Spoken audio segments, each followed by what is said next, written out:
So we're back with another Rants and Review. Let's see what's inside this box. This week we are checking out Back to the Future, the card game. Now this is from Looney Labs. They're the company that usually makes Flex. But this is, I guess, done in conjunction with Universal, specifically for their IP. So let's open it up and I'll talk a little bit more about the game. So inside this box, of course, you have, like most Looney Lab games, it's the two-part box. You've got the rules, you've got little ads for it, but then you have two decks of cards. Specifically, the main deck is going to mean everything to you in the game, and the player identity cards. And then the one thing that you won't really have to worry about once it's on the board, for the most part, is the timeline.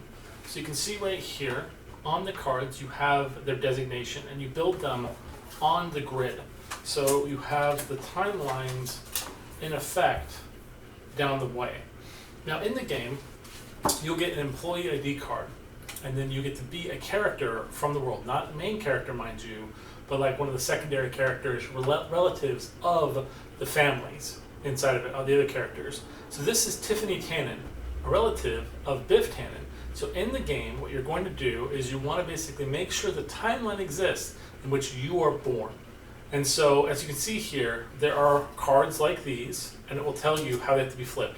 So for instance, for Tiffany Tannen to exist, Buford Tannen has to have tried to kill the blacksmith, as opposed to the other timeline, which is he did shoot the blacksmith.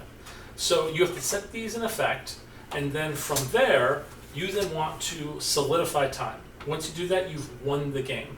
How do you do that? How do you change time? Well, that's what this deck is all about.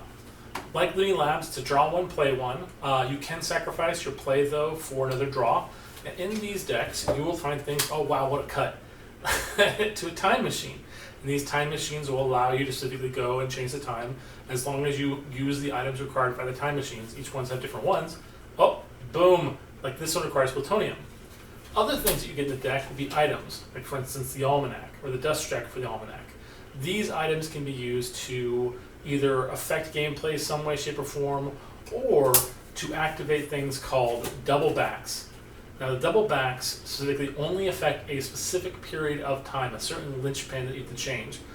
But if you have the item, like say for instance the bulletproof vest, you can choose a second one to affect on the way back, which is really cool feature of the game.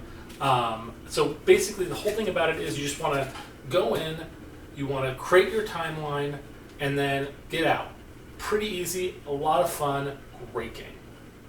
I mean, a little bit ago it was Back to the Future Day again, November 5th, but I mean every day is Back to the Future Day if you love the franchise. And by all means, get this game then. You probably didn't even know this game existed, and you love the movie.